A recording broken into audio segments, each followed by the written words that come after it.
Can we have music for Jurgis? Yeah, there we go. That sounds better. Hey.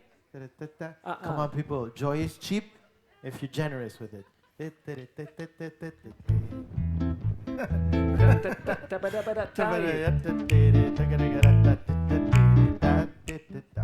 They're sitting down.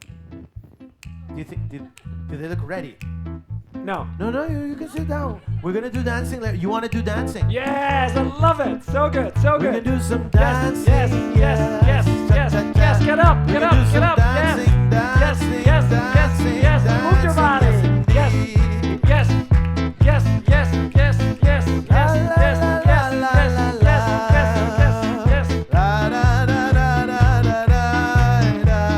Do a little circle.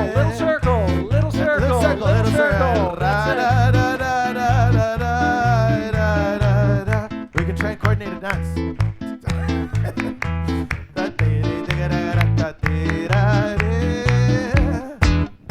You know, I love it. It's like we have all the Ukrainian people, we have the Balkan vibes. It's amazing. It's really international. That's right. All we need to add maybe is a little bit of Latin American flavor, and all of a sudden we're gonna have a proper vibe. Latin America presente. Eba, hey, que rico, a ver.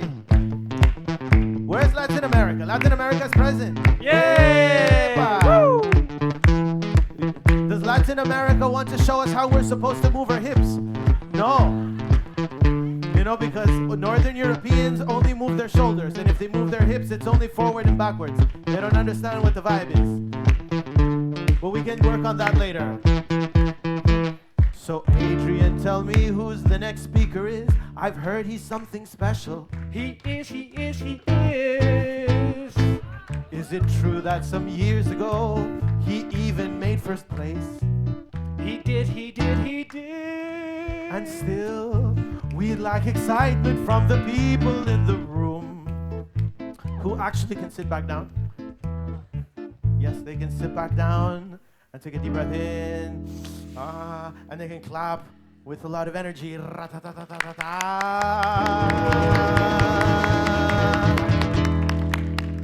Tell me, Adrian, what Ladies and gentlemen, can I have a round of applause for Siadhal, who is the founder and CEO of MetaView?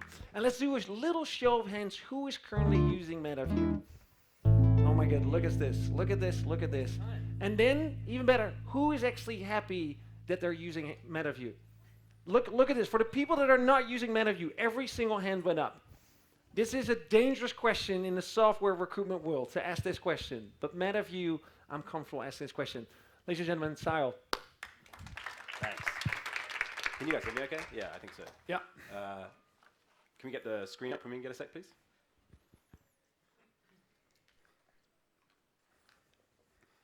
Cool.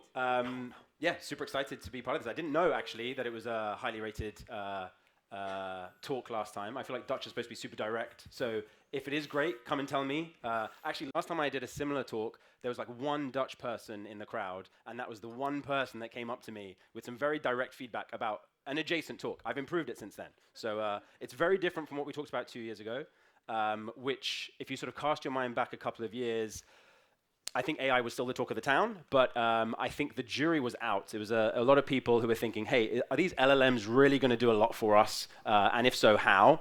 I still think there's a big questions around how, and we're going to go into some of that here.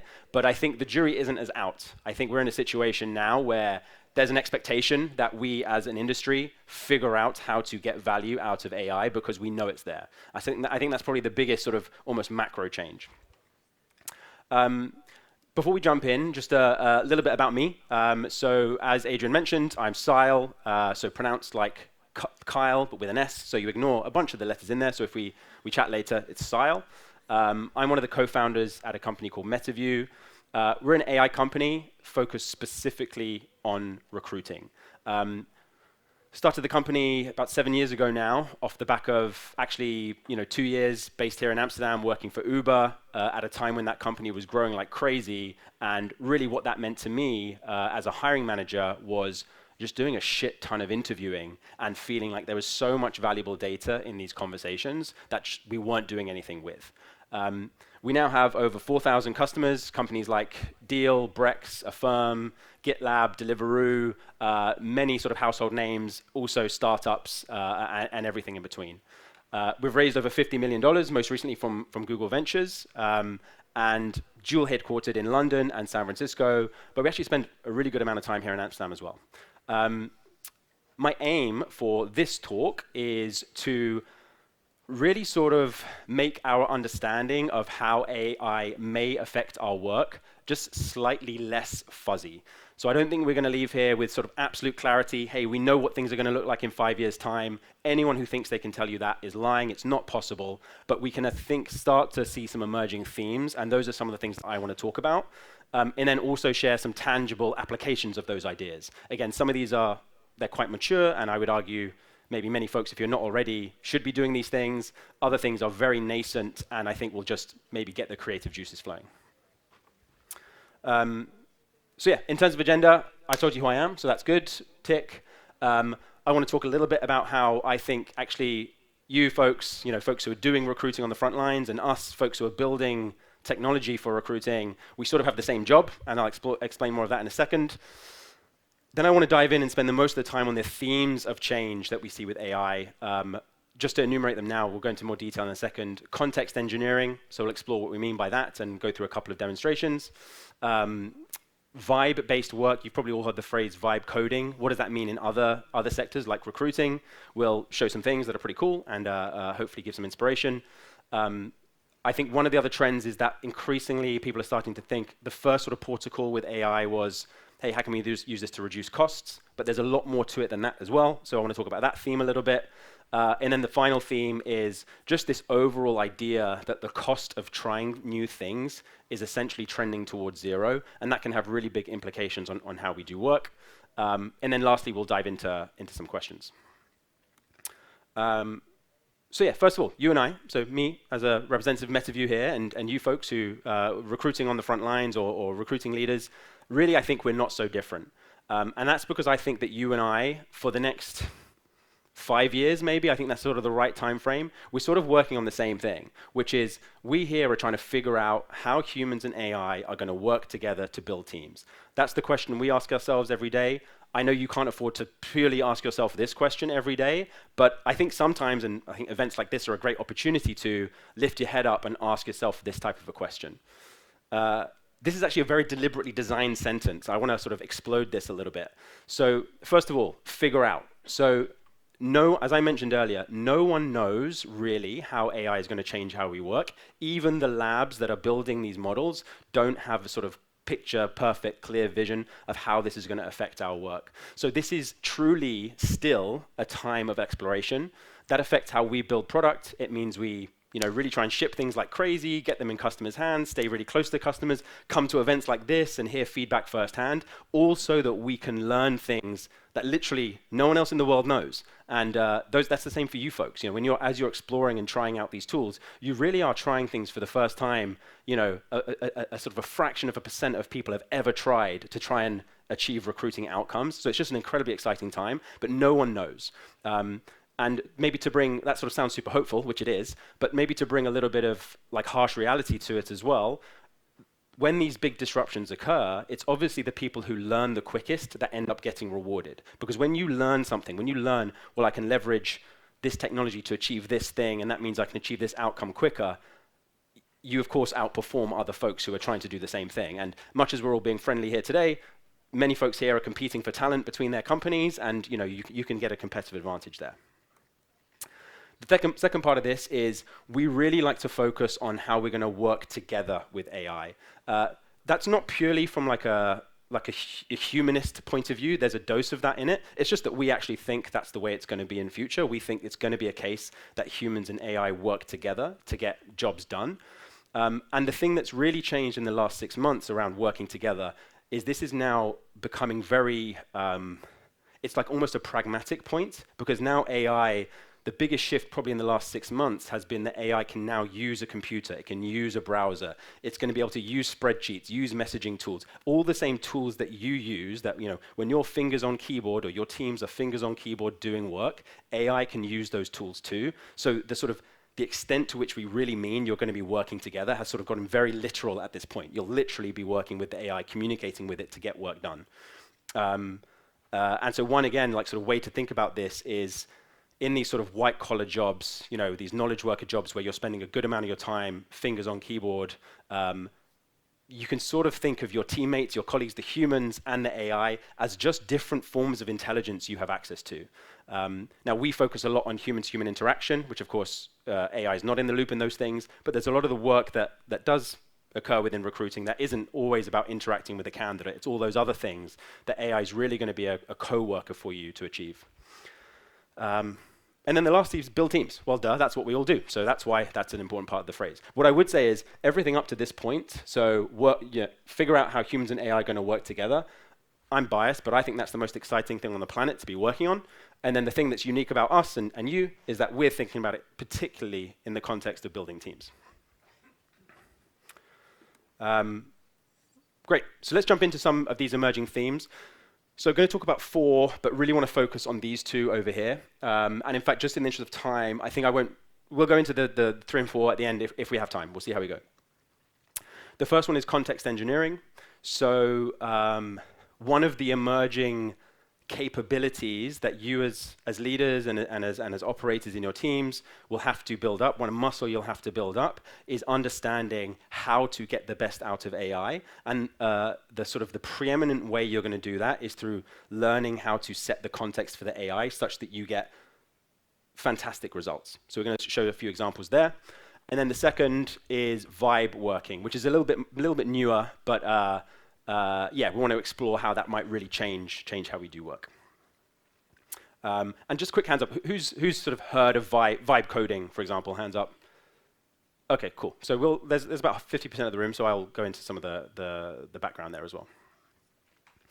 But let's actually start with context engineering. So Toby Lutker, he's the CEO of Shopify, and he explains it far better in a tweet than I did, so I just stole it. He described how he really likes the phrase context engineering, and the reason he likes it is because it just describes the skill better, the human skill better around getting the most out of AI, which is the art of providing all the context for the task to be plausibly solvable by the LLM. So when I said at the top of the talk, that, hey, 2 years ago, we were probably in a phase where it was okay to be asking the question, you know, hey, what's AI ever done for me? That's no longer the case. You know, you hear about this from a bunch of companies where they have AI mandates, and top down they're saying you have to adopt, you have to try with AI before you hire more people and so on.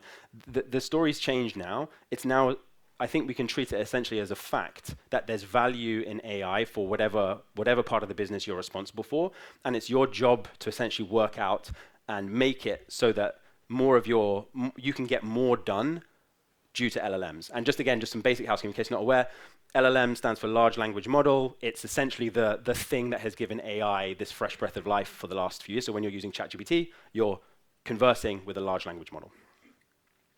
But let's put this in some particular examples of what can context engineering mean in a recruiting use case. So we're going to go through 2 examples.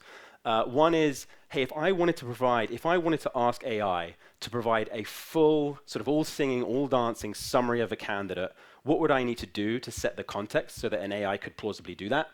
Obviously, if I just went to ChatGPT and asked it, hey, can you summarize Adrian as a candidate? They would say, who's Adrian? I've never heard a word they said. Who's this person? How can we actually create a scenario where AI can do that for us?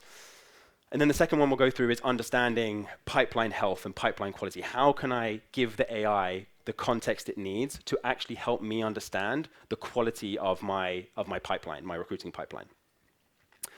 So let's jump into a couple of examples now. How's the size of this? Everyone can see this okay? Cool. So going to do a very quick one on this candidate summary example, but I think it's a really simple example that brings to life what we might mean, or what we do mean, frankly, by context engineering.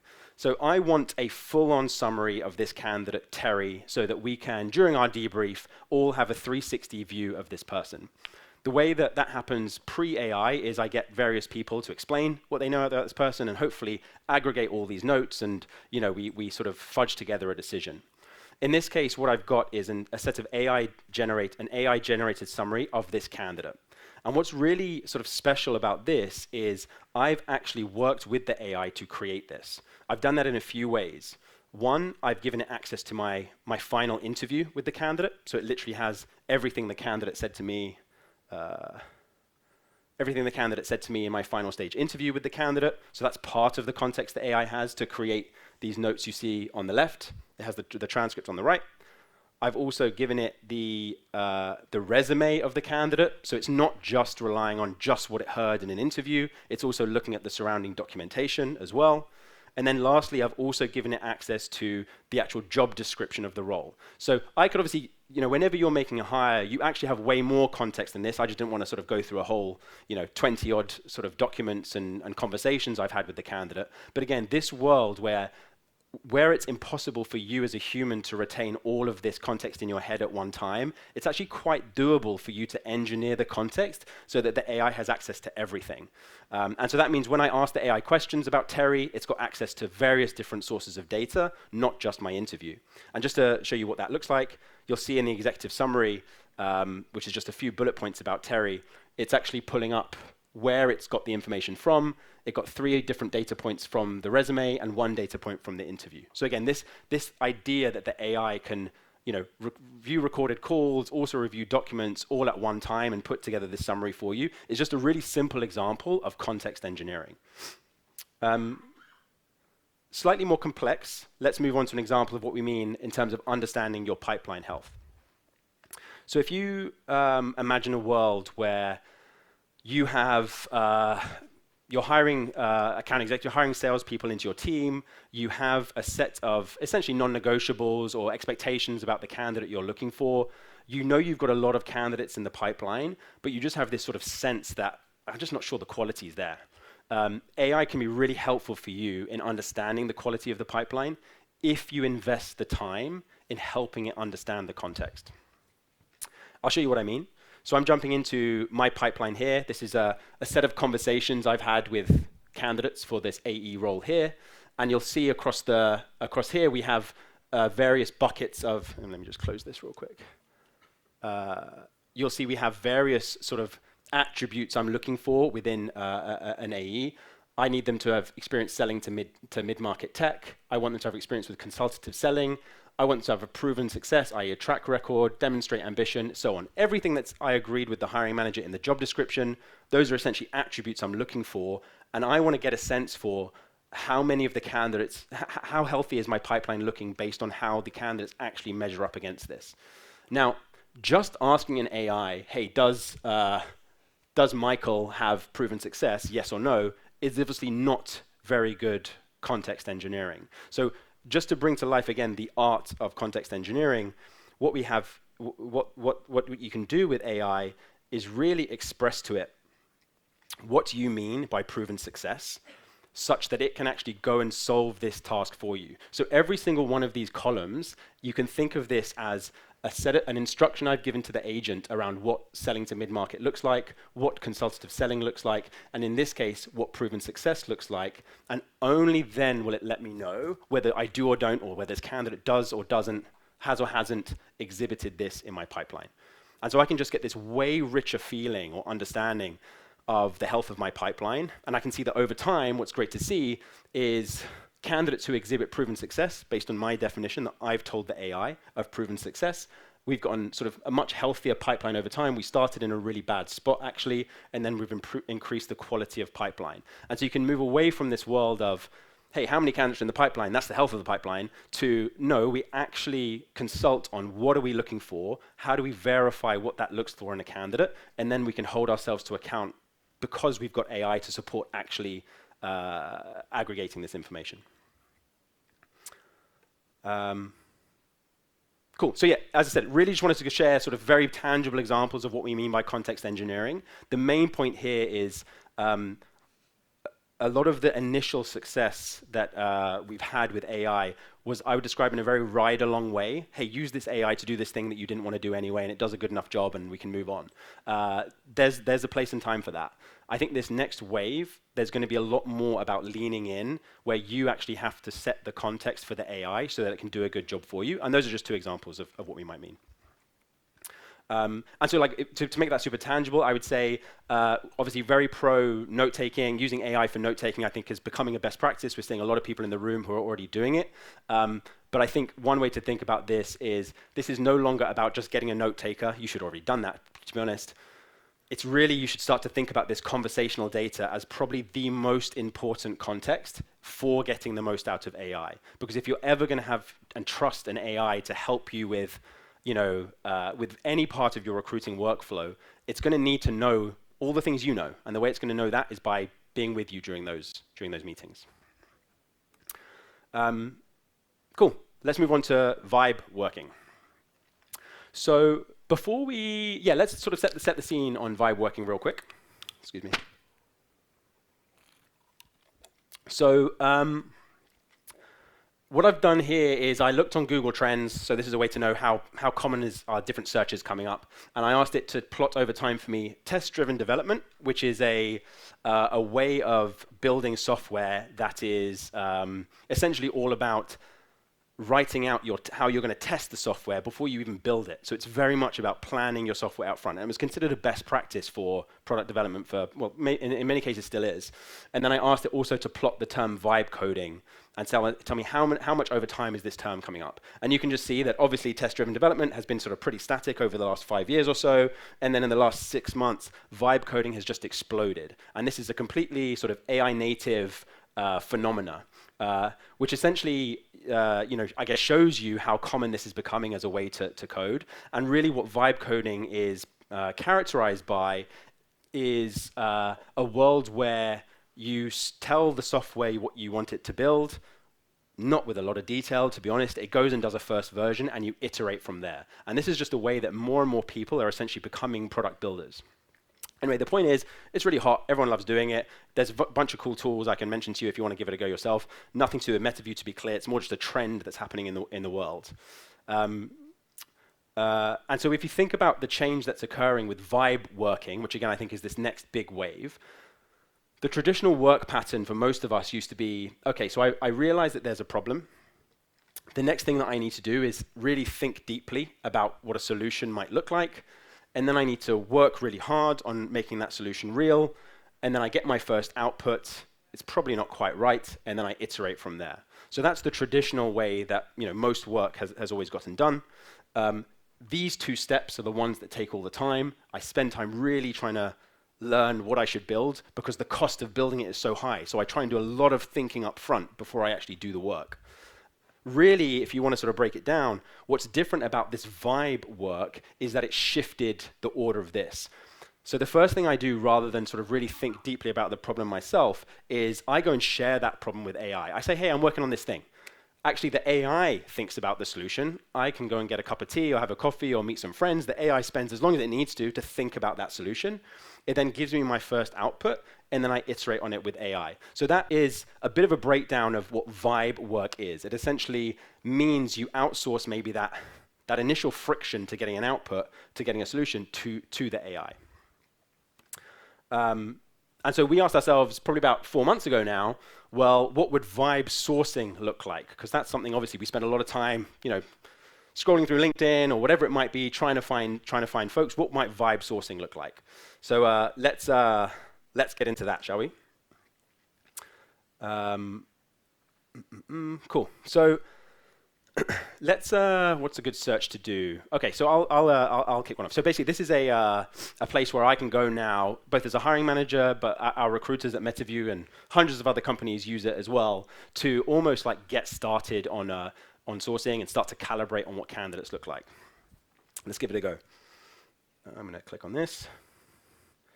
hey, I'm trying to hire some more account executives. I actually really like my current team, so I want it to be more people that are similar to them. I'm going to upload their resumes as well as the job description. The only difference being I really want this person to be either based in San Francisco or based in Amsterdam.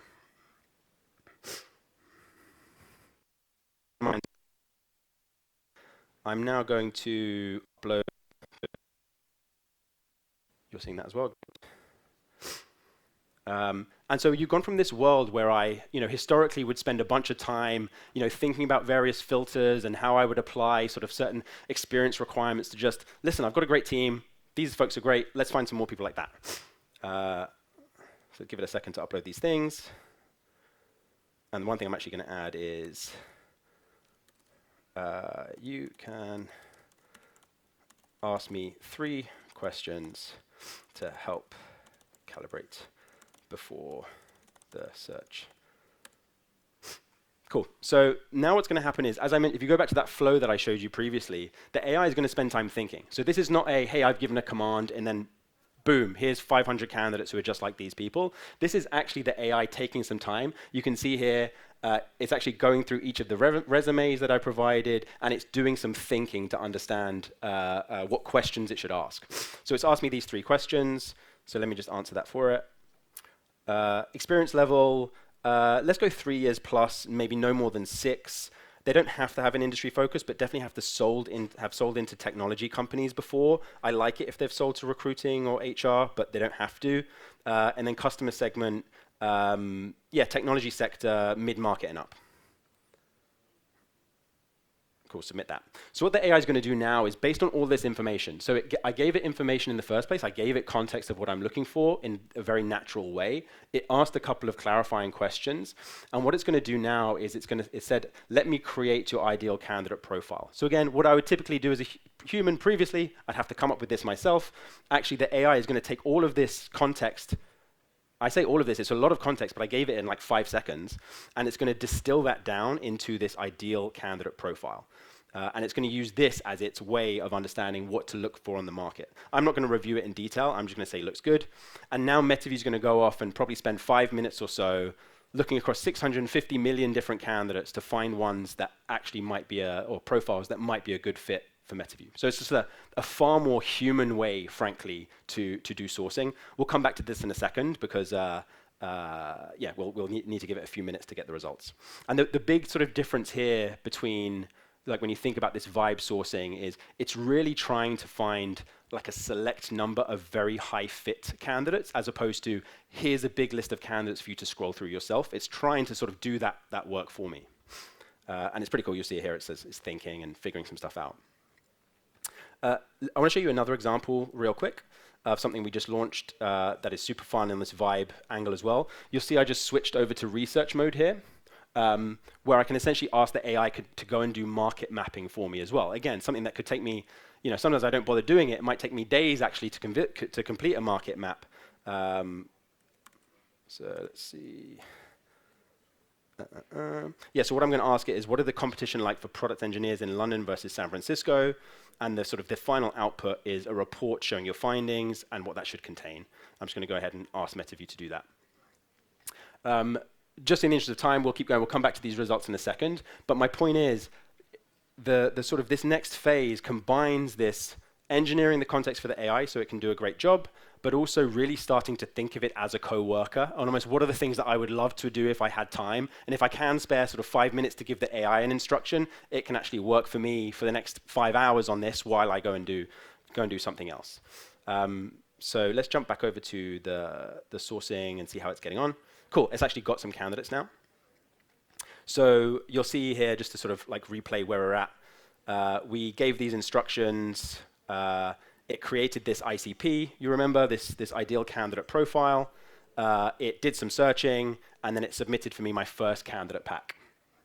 And so this is very similar to what I would as a hiring manager, I would maybe hope to get from my recruiter, maybe just a couple of days after our intake meeting. I can now expect to get it 5 minutes after our intake meeting, an idea of who are the candidates out there. Now, to sort of combine these 2 themes of agentic working or vibe working and context engineering, the AI is only going to get better if I give it context. So in this case, I might say, yep, Alex looks great because they have the appropriate level of seniority. Nick is no good. Salesforce is too big for us or something. I'm just going to say yes in the interest of time. But you'll see that down here, the AI is telling me, if you review 2 more candidates, then I'll be able to do another search. So it's essentially saying, you need to give me more context. I am not as smart as you. I don't know what a great AE looks like. But if you tell me based on these real profiles, then I can go and look for more.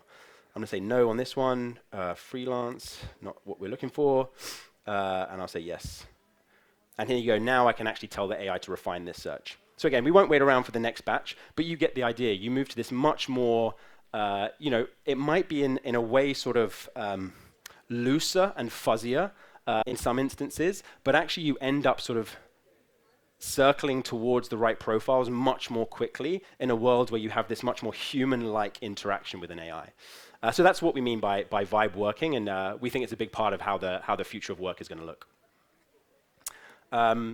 One thing that I would say, this is actually just from this morning. It would have been his nighttime. So Greg is one of the founders of OpenAI, and he's the president, I think.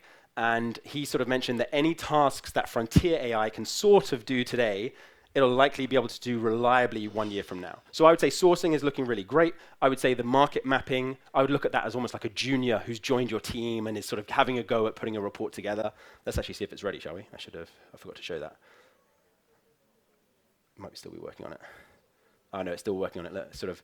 Let me adjust my search strategy for companies. Let me search for companies with active job posting in San Francisco. Let me extract detailed candidate data. So it's still working, basically. But it will get there. I'll share it with maybe folks afterwards. It's now going to do the comprehensive analysis. My point is on this. Oh, no, I don't want to share that. We're still in a world where these agents can sometimes do phenomenally good work. Sometimes the work is just okay. Sometimes it's terrible. And that's sort of a good thing for us because it means our role is to make sure we coach it to the point where it does great work. We're low on time, so I'm going to just skip past these other 2 things or just do them very quickly. I'd say a big point that I would really encourage folks to think about is, I think one of the reasons people get defensive around AI, although I do think that's dying out a little bit, is they think of it, oh shit, this is cost reduction. This means sort of potentially getting rid of people and all those things. I don't want to say that's not sort of a potential reality. That is part of the value of AI, but it doesn't have to just be that. Other places to think about where you might want to adopt AI is to think about what parts of the work that gets done by my team is intermittent, i.e. sometimes we have to scale up our workforce to do something and then scale it down later, and that's super uncomfortable. Maybe AI is a good solution for that. Work that's really demoralizing, i.e. work that people don't want to do, is a great place to consider AI. Deeply regulated work, sometimes you have to do things a certain way in a certain order. That's not something that humans are great at. That is something where AI is going to play a prominent role.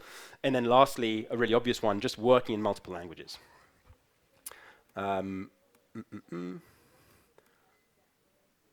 One quick note on AI slop. I think that's another theme that we hear a lot of around is, hey, but sometimes the work output by this AI is really sloppy. I think that's totally true. I also think it's true that some work output by humans is really sloppy, and you sort of have really good mental models about how to deal with sloppy work from humans. You sort of talk to them and say, hey, this is not what we expect. We really expect something more like this. And oh, fuck, I'm going to have to spend more time with this person, getting them up to speed. I think that's true with AI as well. And so I think we should expect that to be true. And the reality is that AI, in many cases, is easier to correct and easier to coach. So yeah, in summary, really, I think that our missions are the same, is really to figure out how humans and AI are going to work together to build teams. I think that's like a phrase that anyone in this room can take away and think that they can do a piece of providing the answer there. There are some really interesting emerging trends. I would say the 2 to really focus your minds on now. One, for sure, is context engineering. You should think about what context do we need to have what context do we need AI to have for it to plausibly be able to do work for us is just a big foundational question to ask yourself, and definitely come and speak to us as the team if you want to sort of jam on that. Secondly, that vibe working really has its place, but you can tell with how I interacted with the agent and any other thing, it almost puts human accountability on the pedestal, I would say, more than anything else. But you've got to understand the value of working with AI in that way, while also understanding that it's not actually an outsourcing. It really is an assistive thing. I'll skip the next 2 bullets. I know I'm supposed to finish.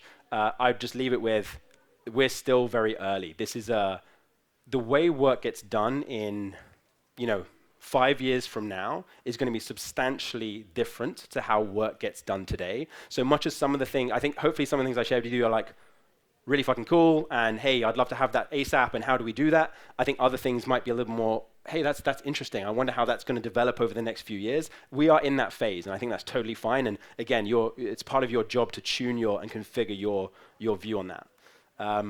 So yeah, if we have time for questions, happy to take questions. But yeah, what do you folks think? Question? Yes.